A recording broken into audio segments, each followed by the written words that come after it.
Welcome to the IT Career Energizer podcast. For anyone who wants to build and grow a career in IT, develop and improve your strengths and skills, be inspired and motivated by the successes of others, manage your career progression, and achieve your IT career goals. And now, your host, Phil Burgess. Welcome to episode 330 of the IT Career Energizer podcast. My guest on today's show is the founder and CEO of AppBind, as well as president of the Cloud Software Association. He has spent his career creating and selling software products to improve how the internet works, and he believes that nothing is more profitable than becoming a piece of the internet. So it's my absolute pleasure to welcome to the podcast, Sunir Shah. Phil, thanks so much for having me on here. You know, so many of my old friends. We were just talking about that. Yes. Oh, I'm delighted you could be on the podcast. Sunir, obviously that was a very brief introduction, so maybe you could give us a bit of an understanding of your background and your career. Yeah, I mean, I have, through a series of unfortunate life decisions, ended up as a marketer instead of a software developer. So I'll do my marketing pitch, but I'll tell you more about myself. But so AppBind, what we do is we help, if you're an IT consultant or a dev shop, help you set up subscriptions for your clients without burdening them and wasting time waiting for them, setting it up, purchasing their own subscriptions to software or whatever, and without tangling it all up on your own credit card and email. So that you provide a faster, more professional, more controlled experience. And that's been a big problem actually for devs and IT and MSPs and system integrators. So, that's what AppBind does. But, I guess that's less interesting because this is really about your career. And so I would say that I've been coding since I was age 4. And I always thought growing up that I would be a coder, a developer. And I did embedded systems programming. It worked.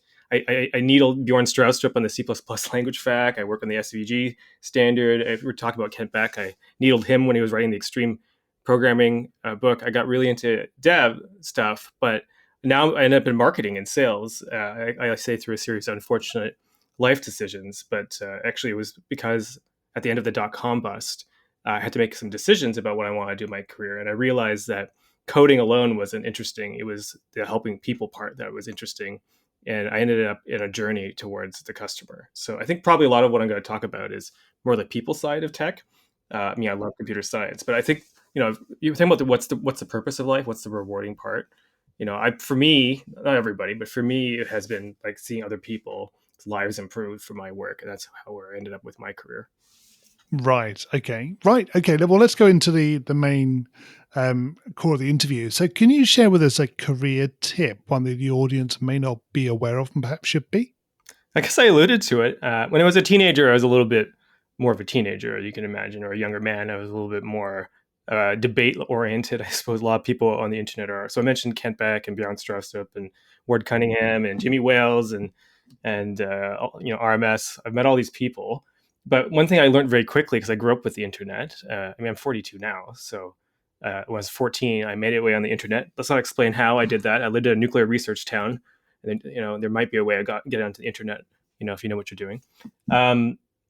But what I learned very quickly is you can reach out to anybody on the internet. That's what really amazed me about the internet. If you look at my homepage, my career objective is to make the internet a more glorious place. And that's because when I grew up with it, I was living in a town of 4,000 people, but I could talk to literally anyone. I've talked to Jaron Lanier. I've talked to, anyone, any idea, and they would all help you out. They'd all engage with you and help you improve.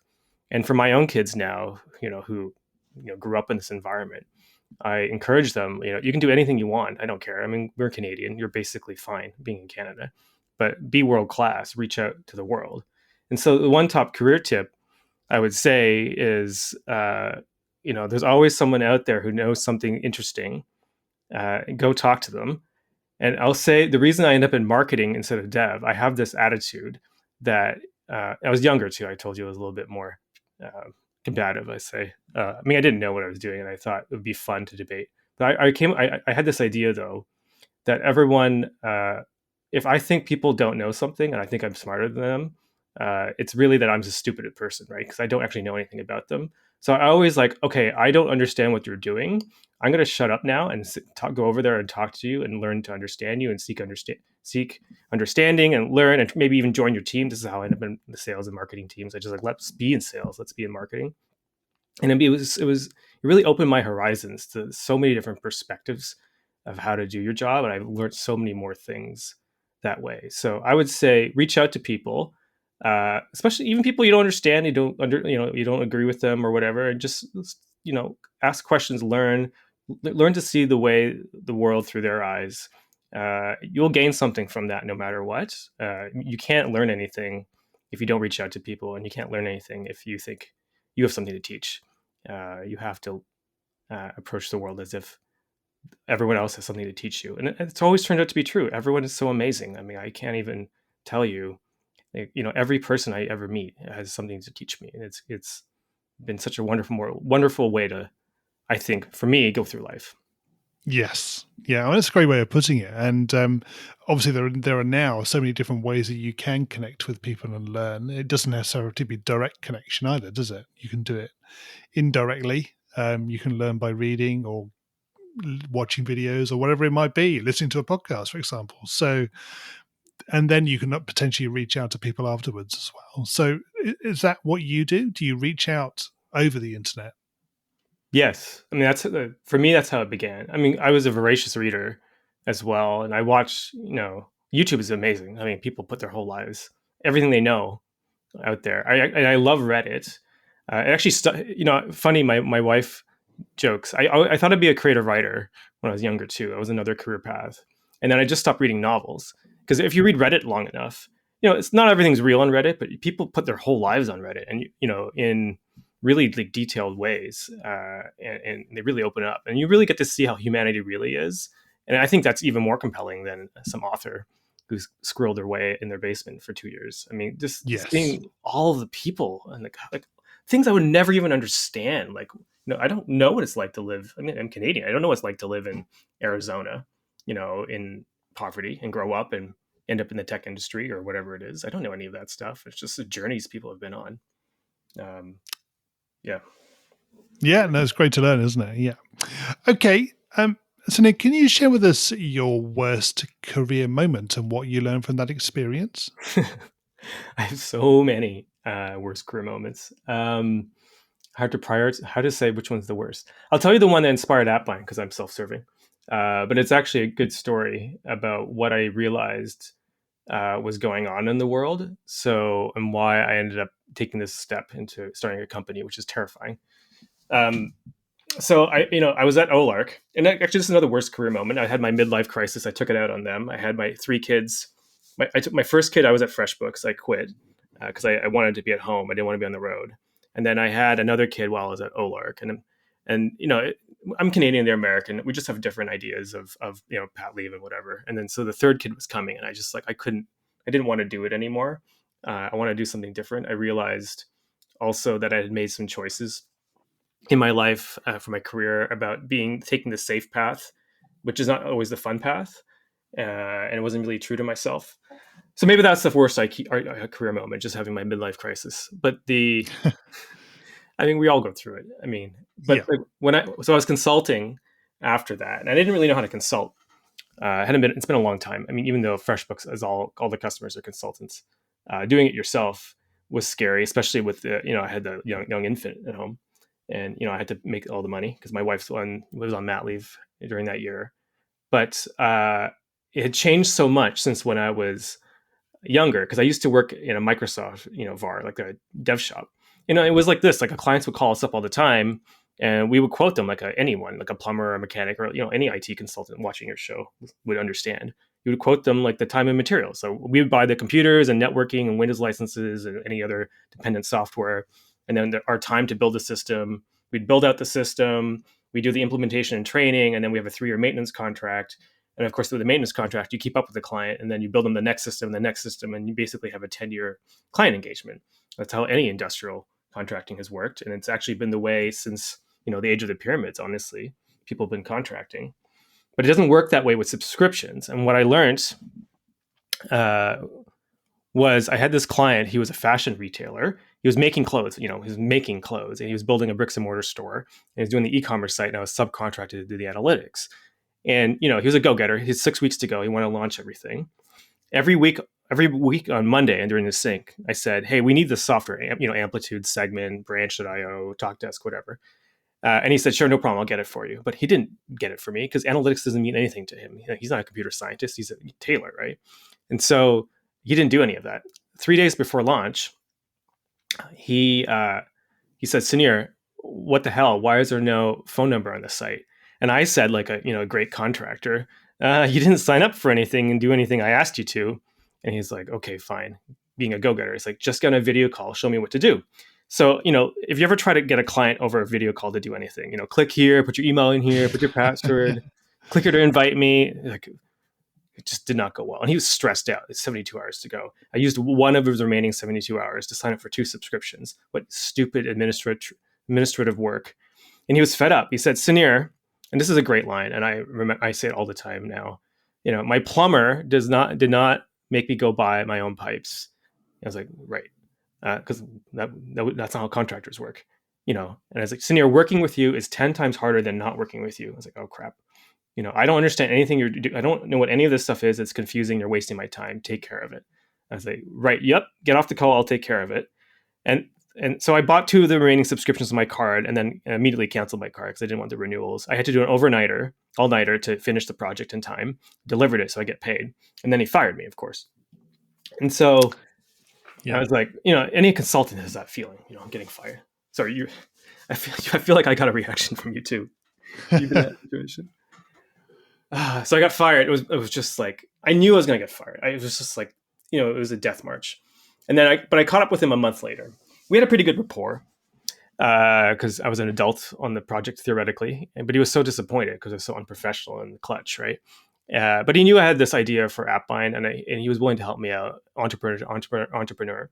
So I asked him, what was your experience? Yeah, he said, Sunir, not only did you waste my time and slow down the project and confuse me and do that for everyone else working on the project, but you couldn't even control your own time. I was like, what do you mean? Well, you did an all-nighter, didn't you? Like, no one could run a business if you can't even manage your own time, right? Yep. And it's, and for me, I asked him, what was the point you decided to fire me? Because the plan was I would do the analytics and then I'd do the conversion rate optimization and then the ads. And, he said, yeah, you're my guy. You're going to be the guy who did all this stuff. You seem to know all the answers. Right. But when did you decide to fire me? I say, honestly, Sunir, the first meeting. I was like, what? Like the first meeting you decide to fire me? Like, that was shocking. It was like, 12 weeks ago. Right. Yeah.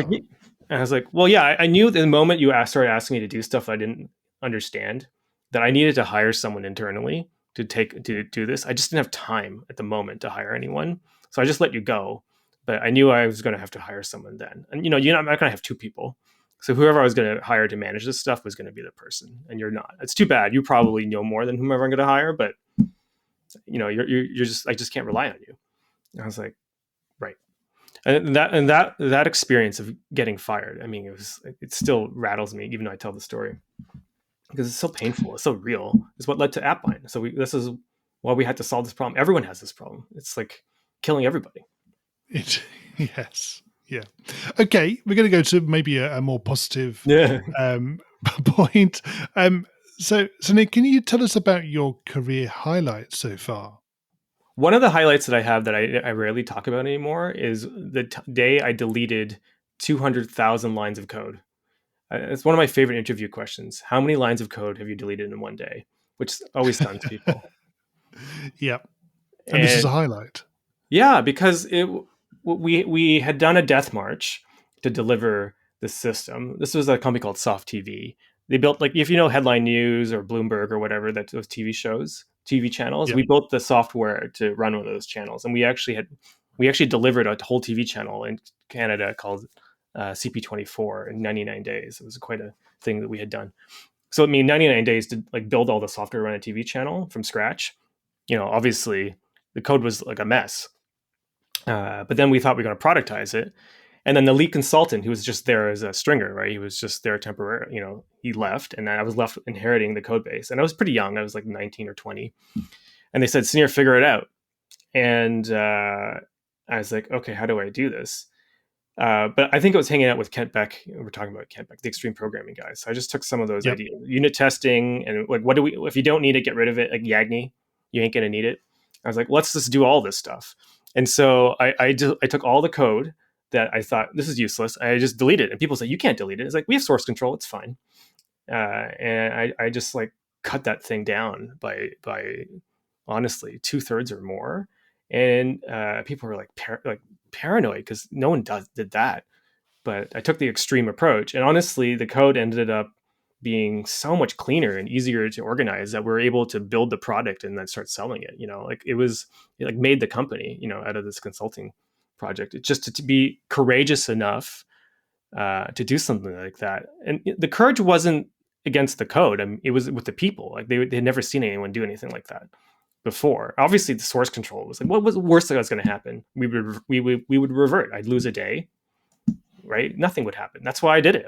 There's no real fear, but people were like, "What are you doing?" And I decided to do it, and that really proved to me that you can do anything if you have confidence. If there's no risk, then what's stopping you? Just go ahead and do it. Absolutely. I think the point of it is risk, isn't it? Though.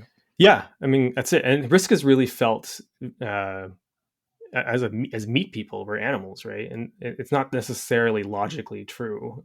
And honestly, we were just talking before in the pre-interview. Like I've had 2 bad days. Like it's been it's the most wonderful time of the year. I'm feeling it's becoming a tradition with the pandemic now that we're all like going crazy at Christmas time. And I'm feeling all gummed up myself. But what are you supposed to do with that fear? I mean, it's not doing anything. So like you just have to have confidence that we'll be fine, and whatever I'm working on is valuable, and I just got to keep working on it. But it's hard to focus on that.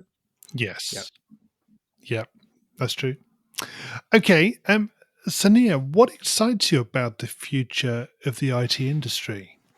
It's a very interesting question because the IT industry is now so ginormous that there are multiple futures available that I can't even understand them all. Like I don't understand them all. I just interviewed someone. She was from Nigeria. She ran what was it called?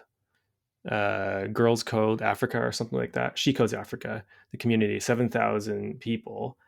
And to me, this is perfectly logical. My parents are from Kenya. I know exactly how developed the IT industry is in Africa. But when I was, 20 years ago, you wouldn't even think about interviewing someone for Africa because you wouldn't even know how to do it, right?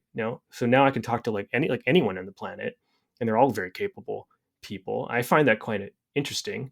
And it's kind of like everyone can build their own British Empire. The sun may never set on, your company if people are working anywhere around the world. It's kind of wild. I find that kind of interesting on a human level because, like I said, reaching out to people and learning from them, you'll find that's the most important thing about your career is your own growth. But on a more capital basis, like talking about just the robotic part of our jobs, the most interesting about IT, honestly, is I believe that this idea of the service channel, like Microsoft has come onto the scene in a big way. They are 1.3% of the world's economy, Microsoft and their aftermarket. They have $1.3 trillion in IT consulting around Microsoft, but it doesn't really work in the cloud, so to speak. It's not really there, but it's coming, and then Microsoft is going to make it happen. And for so many, it's not the cloudiness of it. Like it's not that it's subscription based or on the internet. I mean, there's a lot of functional power, but to me, that means now finally like tens or hundreds of millions of businesses that didn't really have the same level of access to this high powered technology, which can only be on the network, that you can get in Mountain View, is going to be unlocked everywhere. And I don't just mean like large companies in like Indonesia. I also mean small businesses in Indonesia. They'll be able to get everything. And that is going to be really the thing that we were all dreaming about 20 years ago with the internet, is like, it'll finally unlock the power to bring like this incredible technology that's mostly in the United States and somewhat in Europe, out to the wider world. And I think that, like, who knows what will happen? Good and bad. It'll be, obviously a mix, but it'll be different for sure. Yeah, that's interesting to hear. So you do feel that you talk about globalization, I suppose, from an IT perspective. Is that how you see things progressing? Yeah, I mean, globalization is a complicated topic for sure, but like, I mean, everywhere in the world, all the global capital cities, like every part of the world has what's known as a global capital city. They all look the same. They all have the same McDonald's and Starbucks and whatever, right? And you basically, if you're a professional, you can drop yourself in the middle of Kuala Lumpur or, Rio or New York City or London or Paris and feel this exact same thing, right? It doesn't, you can have the exact same experience. You can be in a Hilton and live a little bubble. But that is not really how software has been deployed. It's not even like, if you can't really use Active Campaign if you're in India, for instance. Like, you can't buy it. And so then, like, so all those countries who have all the potential are limited because, well, it's just computer science, but you can't get any of this stuff, and sometimes you duplicate it in the local, but you're really going to get the best stuff, duplicate in every country. It's always some copy, be able to break down those barriers from an IT point of view is pretty exciting. I mean, and even if you're not on the part of the world that is not, like, if you're in, like, the Western global regime, US, Europe, Japan, whatever. Actually, Japan is actually different. But if you're like, you may think, well, I don't have this problem getting software, but you can make the software and then sell it to everybody, right? And your market was going to be $1 trillion, not $100 billion. It's going to be more interesting.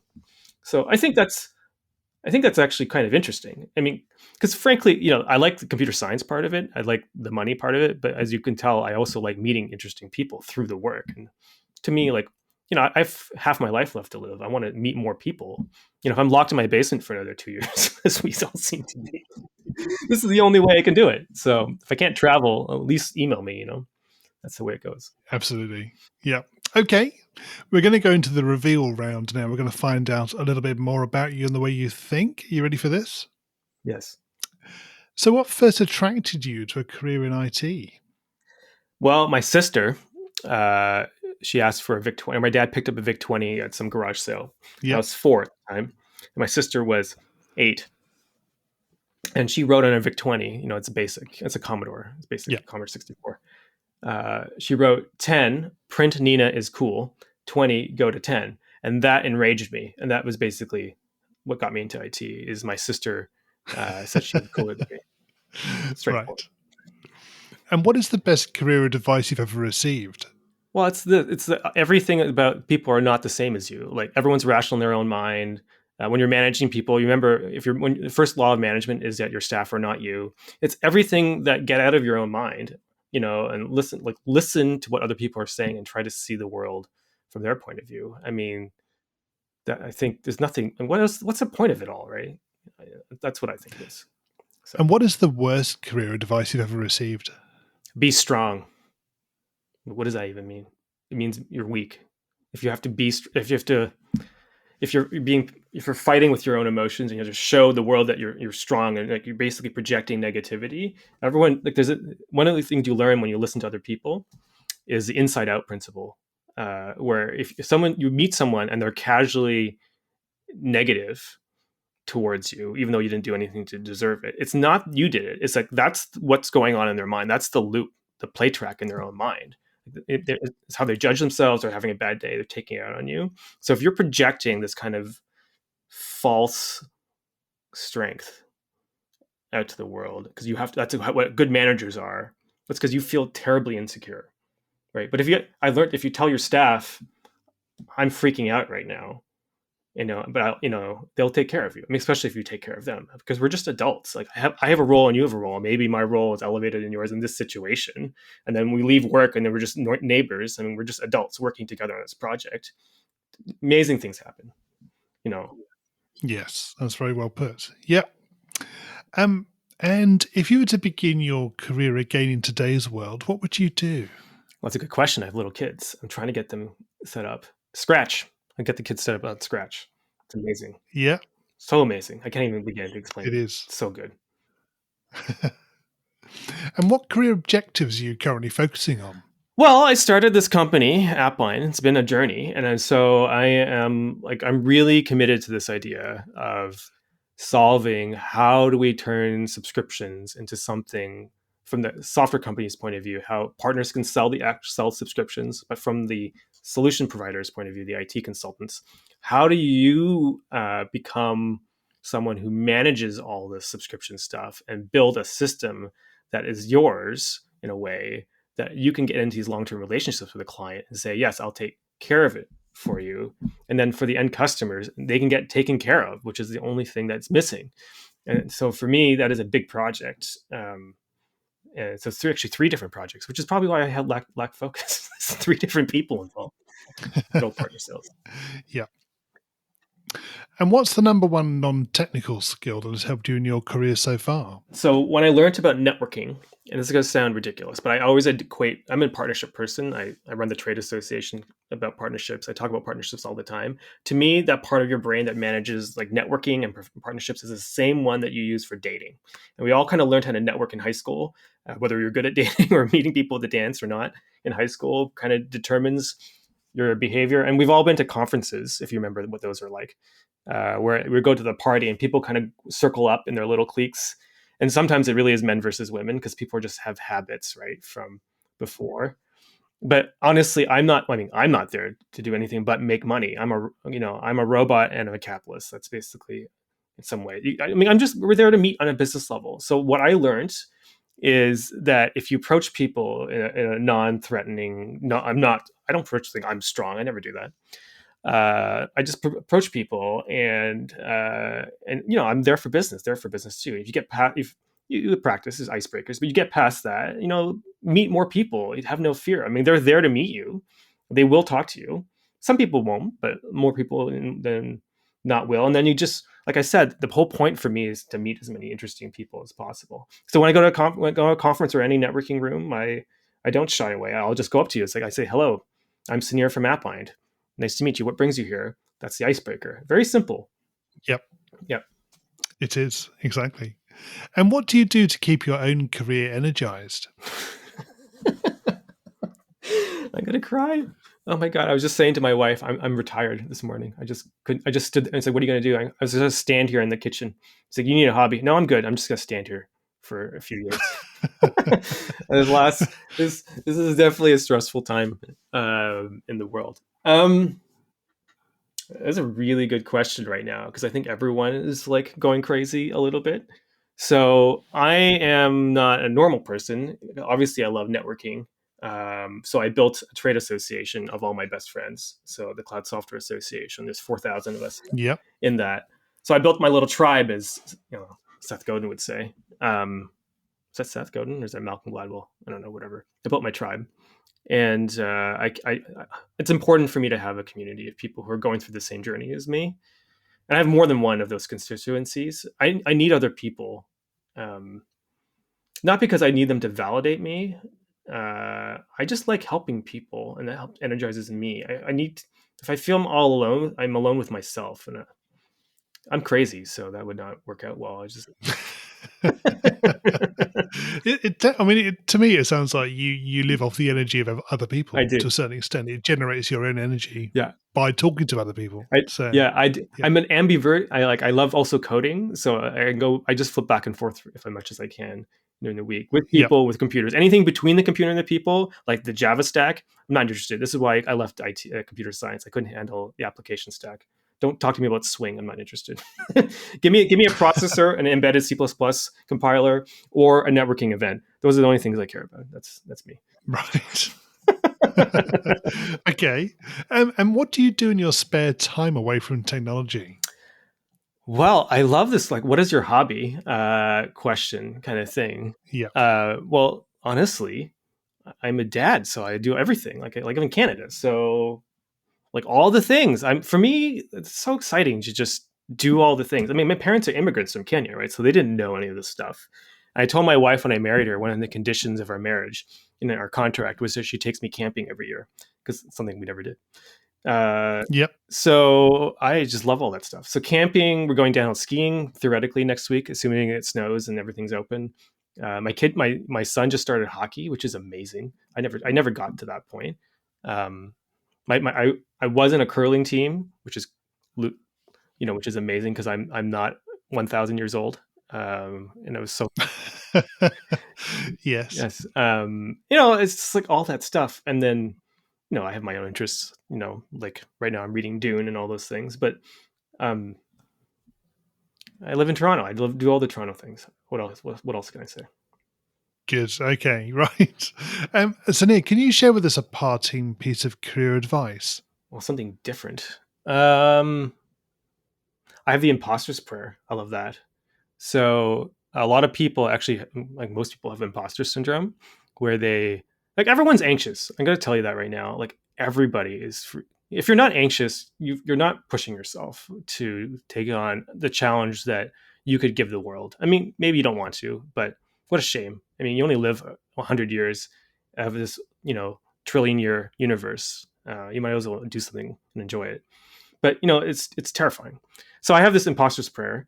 It starts with this: I don't know what I'm doing, but I'm not stupid. I will figure it out. Simple.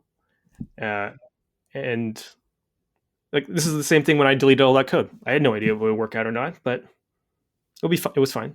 And it wasn't, who cares? We'd have undone it, right? So, I mean, I'm doing this startup. Yes. It's terrifying, but I mean, I don't know what I'm doing, but I'll figure it out. It'll be fine. Yep. Sunir, how do we find out more about you and connect with you? Well, everyone should buy 10 AppBinds. No, I'm kidding. Well, I'm not kidding, but it's appbind.com. So, APP as in banana, IND.com. So that's if you have a problem of managing subscriptions for your clients. Or selling through the IT channel. I have the converse problem as a software developer. If you're a partnership person, cloudsoftwareassociation.com. We're drinking club for partnership people. And I'm on LinkedIn, LinkedIn/IN/Sunir Shah, SUNIRSHAH. And my email address is Sunir, SUNIR @appbind.com. Sunir, thank you so much for joining me on the podcast today. It's been great chatting with you. Yeah, thank you so much. This was fun. Hi, Phil here again. Well, I hope you enjoyed my conversation with today's guest. You can find full show notes on the website at itcareerenergizer.com/e and the number of the episode you've been listening to. If you haven't already subscribed to the show, please make sure that you do so that you get episodes automatically downloaded to your device every Monday. Thanks for listening and have a great week. Thanks for listening to the IT Career Energizer podcast. To find out more about building a successful career in IT, visit itcareerenergizer.com.